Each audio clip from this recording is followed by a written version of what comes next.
Anthony Smith. He was supposed to be a defensive cornerstone for the future.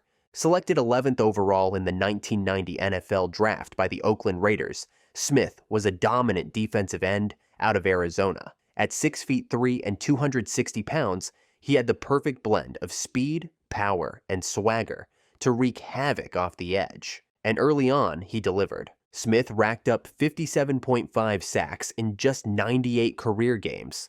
He was intense, but once his NFL career ended, everything spiraled. By the late 2000s, Smith was under investigation, not for anything football-related, but for a string of grisly murders that shocked even the most hardened detectives. In 2011, he was charged with 3 murders, including one where a man was beaten with a tire iron, then stabbed, strangled, and set on fire. Investigators said these weren't random. They were methodical, vicious, personal. Smith was already serving time for a 2008 murder conviction when he was later found guilty of 3 additional murders in 2016. His sentence: 3 consecutive life terms with no possibility of parole. He went from being the face of a feared Raiders pass rush to one of the most chilling post-career criminal cases the NFL has ever seen. Robert Rozier. In 1979, Robert Rozier was drafted by the St. Louis Cardinals as a defensive end out of Cal. A talented athlete with raw ability, standing 6'3" with speed and explosiveness. But his NFL career lasted just 6 games. He struggled to adapt to the professional level, bounced out of the league quickly, and vanished from football altogether. What happened next was something no one could have predicted. After football, Rozier drifted through life, searching for meaning, identity, and purpose. In the early 1980s, he found it in one of the most radical and dangerous places imaginable, a violent religious cult in Miami called the Nation of Yahweh. Led by a self-proclaimed messiah, Yahweh Ben Yahweh, the group was known for its militant black separatist ideology. But what went on behind closed doors was far worse. As part of the inner circle, Rozier was ordered to prove his loyalty through acts of violence.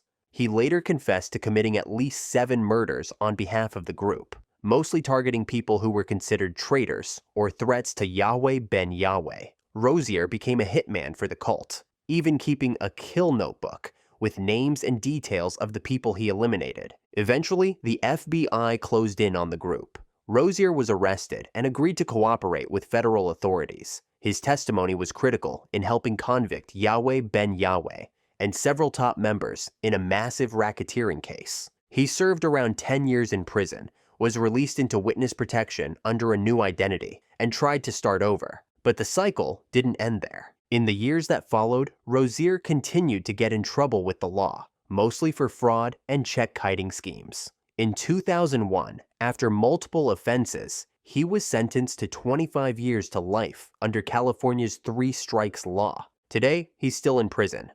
O.J. Simpson. O.J. Simpson wasn't just a football star. He was a cultural icon. He won the Heisman at USC, rushed for over 2,000 yards in a single NFL season, and retired with 5 Pro Bowls and an MVP. Off the field, he became a beloved face on TV, doing movies, commercials, and sideline reporting. He was one of the first athletes to truly cross over into mainstream celebrity. But everything changed in 1994. That year, his ex-wife, Nicole Brown Simpson, and her friend Ron Goldman were brutally murdered outside Nicole's Los Angeles home. Suspicion immediately fell on OJ, especially after he led police on a now infamous low-speed chase in a white Ford Bronco, watched live by over 90 million people. The trial that followed became the most sensational court case in American history. Dubbed the trial of the century, it had everything: celebrity lawyers, racial tension, media spectacle, and the unforgettable moment when Simpson tried on the glove in court, and it didn't fit.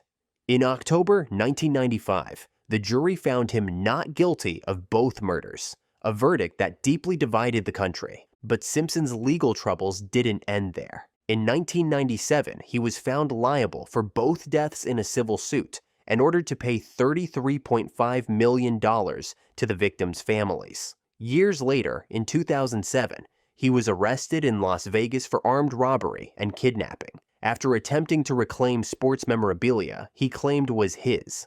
He served 9 years in a Nevada prison and was released on parole in 2017. Simpson always maintained his innocence in the murder case, but public opinion has never fully recovered. By the way, I'm going to be posting a lot here, so it would mean a lot if you subscribed and dropped a like for the algorithm. Ray Caruth. He had all the tools. Ray Caruth was a first-round pick in 1997, a wide receiver from Colorado with elite speed and precise route running. The Carolina Panthers thought they'd found their deep threat of the future, and at first, they were right. In his rookie season, Caruth started 14 games and caught 4 touchdowns. But then, he disappeared from the field and from his responsibilities off it. In 1999, Caruth was dealing with a personal situation. He had gotten a woman named Cherika Adams pregnant. She wanted to keep the baby. Caruth didn't. What followed became one of the darkest chapters in NFL history. On November 16, 1999, Cherika was driving her car in Charlotte, North Carolina, when a vehicle suddenly pulled up beside her and opened fire. She was hit 4 times, but managed to call 911 and name Ray Caruth as the man who set her up. According to prosecutors, Caruth had orchestrated the hit because he didn't want to pay child support. He allegedly lured Cherika out by inviting her to a movie, then drove in front of her car to box her in as the gunman fired from behind. Cherika died a month later from her injuries, but the child survived after an emergency C-section. He was born with permanent brain damage due to the trauma and lack of oxygen.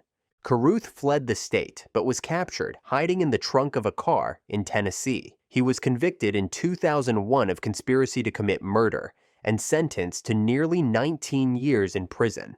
He was released in 2018. Today, his son, Chancellor Lee Adams, lives with cerebral palsy and is raised by his grandmother. Ray Caruth's name rarely comes up in football conversations anymore. Not because people forgot, but because they can't believe it ever happened. Lawrence Phillips. He was a running back built like a linebacker. Explosive, powerful, and seemingly unstoppable. Lawrence Phillips was the kind of player scouts dream about. At Nebraska, he helped lead the Cornhuskers to back-to-back national championships. Despite red flags about his behavior, his talent was too hard to ignore. In 1996, the St. Louis Rams selected him 6th overall, hoping he'd be their franchise back. But Phillips brought more than just his skill to the NFL. He brought chaos. Before he was even drafted, Phillips had been arrested for assaulting his ex-girlfriend. He dragged her down 3 flights of stairs by her hair. Nebraska coach Tom Osborne controversially allowed him to keep playing, hoping structure would save him. In the NFL, it was clear the problems had followed him. He was inconsistent on the field, clashed with coaches, and faced multiple arrests, from assault to DUI to domestic violence. He was released by the Rams in less than 2 seasons. From there, it spiraled. Phillips bounced from team to team, the Dolphins, 49ers, even the Canadian Football League. But the same issues always resurfaced: violence, recklessness, and a complete lack of control. In 2005, he was arrested yet again, this time for domestic violence and vehicle theft. Then, in 2009, while serving a 31-year prison sentence, Phillips was charged with murdering his cellmate. But before that case went to trial, Lawrence Phillips was found dead in his prison cell in 2016. The official cause was suicide.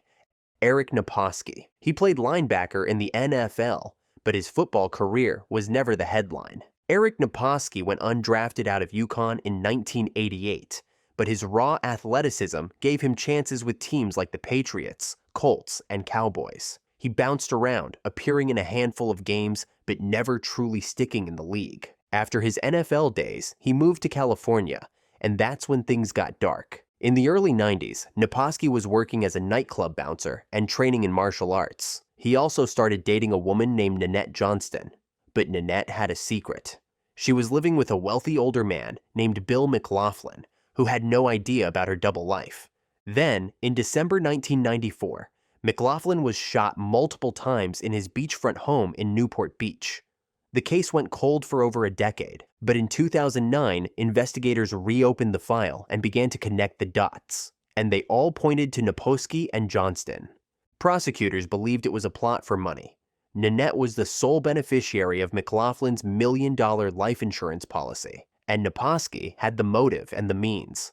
In 2011, Eric Naposki was convicted of first-degree murder and sentenced to life in prison without parole. He still maintains his innocence. Naposki was convicted on strictly circumstantial evidence, as no weapon was ever found. There was no DNA, no fingerprints, no eyewitnesses, and no surveillance tape. Tommy Kane. He was a wide receiver out of Syracuse, a third-round pick by the Seattle Seahawks in 1988. Tommy Kane had speed, soft hands, and a knack for big plays. In his rookie year, he showed flashes of real potential. He wasn't a superstar, but he was a reliable target. He played 5 seasons in the NFL, all with Seattle, before ankle and knee injuries ended his football career. After the NFL, Kane seemed to drift. He struggled with life after football, failed business ventures, mounting frustration, and a rocky marriage. In 1988, while at Syracuse University, Kane was arrested for assaulting a police officer after the officer attempted to have his illegally parked car towed. In 2003, that tension finally erupted. Kane's wife, Tamara Sheikh, was at his mother's home trying to help him through a tough time. They were separated, but she still cared for him, hoping he'd get the support he needed. Instead, Kane snapped. He attacked her violently, beating and stabbing her in front of his mother. She died before emergency services could arrive.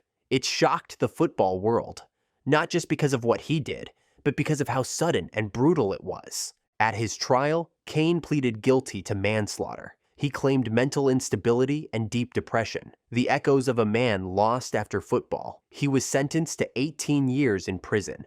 Darrell Henley. He was a talented cornerback drafted by the Los Angeles Rams in the second round of the 1989 NFL Draft out of UCLA. On the field, Henley showed promise. He was fast, instinctive, and had solid technique. He played 6 seasons with the Rams, recording multiple interceptions and earning a reputation as a dependable presence in the secondary. At just 5 feet 9 inches, he wasn't the most physically imposing corner, but he made up for it with smarts and quickness. But off the field, that's where things spiraled. In 1995, while still an active NFL player, Henley was arrested for his involvement in a major cocaine trafficking operation. Federal agents found evidence linking him to a scheme moving large quantities of drugs across state lines. He was convicted and sentenced to 20 years in prison. But it didn't end there. While awaiting sentencing, Henley orchestrated an even darker twist. From behind bars, he attempted to hire a hitman, not once, but twice. His targets? A federal judge and a former cheerleader who had testified against him. The FBI uncovered the plot in time, adding another 21 years to his sentence. In total, Henley was sentenced to 41 years in federal prison. He went from lockdown corner to literal lockdown. Brian Blades. He was a dependable wide receiver for the Seattle Seahawks, drafted in the second round of the 1988 NFL Draft out of the University of Miami. Blades spent his entire 11-year career with Seattle, becoming one of the most consistent offensive weapons in team history. He racked up over 7,600 receiving yards and 34 touchdowns, earning a Pro Bowl nod in 1989. On the field, he was tough, clutch, and respected by teammates and opponents alike. But in 1995, Blades' legacy took a dramatic turn. That July, he was charged with second-degree murder after fatally shooting his cousin, Charles Blades Jr., during an argument at his home in Florida. Blades claimed the gun discharged accidentally during a struggle, a defense that would become the center of a heated trial. Initially, he was convicted by a jury, but just one day later, the judge threw out the verdict, citing insufficient evidence and serious doubts about how the prosecution handled the case. The decision was rare and controversial. Blades never returned to the NFL after that incident. To this day, the full truth behind what happened remains murky. Hubert Thompson. He was a defensive force, a 6'5", 270-pound defensive end from Michigan State, who briefly joined the NFL with the New York Giants as an undrafted free agent in 2004. Thompson had all the raw tools, size, speed, and strength. But after bouncing around briefly in the league and not making an active roster, He faded out of football and seemed to disappear from public view. Then came 2007. Thompson was arrested and charged with the brutal slaying of an elderly man, a 66-year-old who lived in the same apartment complex in Renton, Washington. According to authorities, Thompson threw his neighbor to his death from a third-story balcony at their apartment complex. The details were disturbing, but so was Thompson's mental state. He was later ruled not competent to stand trial and sent to a state psychiatric hospital, where doctors diagnosed him with severe mental illness, including delusions and schizophrenia. Years later, he remained institutionalized, with court records citing an ongoing danger to himself and others. Thompson's story is almost never discussed in NFL circles. Cierre Wood. He was once a promising running back out of Notre Dame. Undrafted in 2013, Wood still found his way into the NFL, signing with the Houston Texans and bouncing between teams like the Patriots, Bills, and Seahawks. He had speed, agility, and college pedigree, but he never made a true impact in the league, ending his NFL journey with just a handful of preseason snaps. Then, in 2019, his name resurfaced, in the most horrifying way imaginable. Cierre Wood and his girlfriend were arrested in Las Vegas and charged with the murder of the woman's 5-year-old daughter. The girl was found unresponsive and covered in bruises. According to prosecutors, Wood admitted he forced the child to perform exercises like running in place and sit-ups as a form of punishment. An autopsy revealed the child had suffered multiple blunt force injuries. Authorities called the case one of the most disturbing they had ever seen. Wood denied intentionally harming the child, but the evidence was overwhelming. He was charged with murder, child abuse, and neglect. Wood was sentenced to life in prison for these crimes. Glenn Sharp. If you're a die-hard college football fan, you probably remember him, for all the wrong reasons.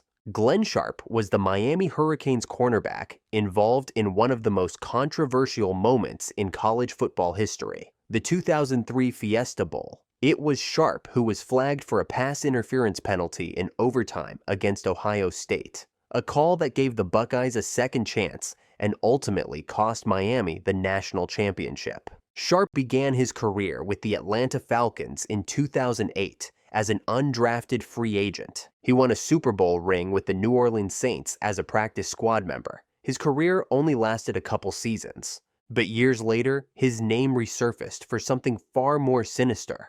In 2012, Sharp was arrested in connection with a murder investigation in Georgia. He was accused of being involved in the shooting death of a man at a Decatur apartment complex during an altercation. Sharp was held without bond, and his connection to the crime sent shockwaves through both the football world and his hometown. The details of the case were murky, with conflicting reports and limited public evidence. Eventually, the charges were dropped due to lack of cooperation from witnesses. But the damage to his reputation, and the reminder of how far he'd fallen from college football stardom, stuck with him.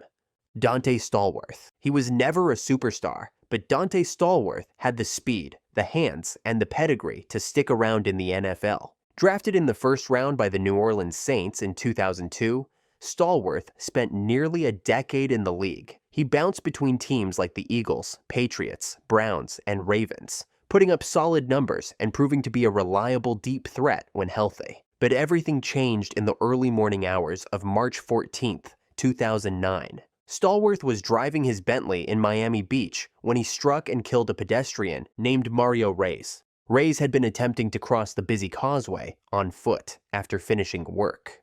Stallworth claims that he flashed his car's headlights to warn Reyes, but it didn't matter. He was reportedly under the influence of alcohol. His blood alcohol level was above the legal limit. He was charged with DUI manslaughter. But what shocked many wasn't just the tragedy, it was the punishment. Stallworth reached a financial settlement with the Reyes family and ultimately served just 24 days in jail. The NFL suspended him for the entire 2009 season, but after that, he returned. He played for the Ravens, Redskins, and briefly with the Patriots again. Stallworth's lawyers claimed he could have fought all charges, but that Stallworth chose to be convicted of a felony. To this day, Stallworth's case is one of the most controversial in NFL history, not just because of what happened, but because of how quickly he was allowed to return to the field. Leonard Little. Leonard Little had all the makings of a dominant pass rusher. Drafted by the St. Louis Rams in 1998, he became a cornerstone of their defense during the greatest show on turf era. By the early 2000s, he was putting up double-digit sack seasons and terrifying quarterbacks off the edge. But his legacy would forever be tainted by what happened off the field. On October 19, 1998, just months after being drafted, Little left a birthday party in downtown St. Louis. He got behind the wheel of his Lincoln Navigator while intoxicated. On his way home, he struck and killed a woman named Susan Gutweiler, a 47-year-old mother of two. His blood alcohol level was 0.19, more than twice the legal limit. He was charged with involuntary manslaughter and ultimately served just 90 days in jail, along with community service and probation. Many believed his status as an NFL player contributed to the light sentence. But the story doesn't end there. 6 years later, in 2004, Little was arrested again, this time for speeding and suspicion of driving under the influence. He was eventually acquitted of DUI, but convicted of speeding.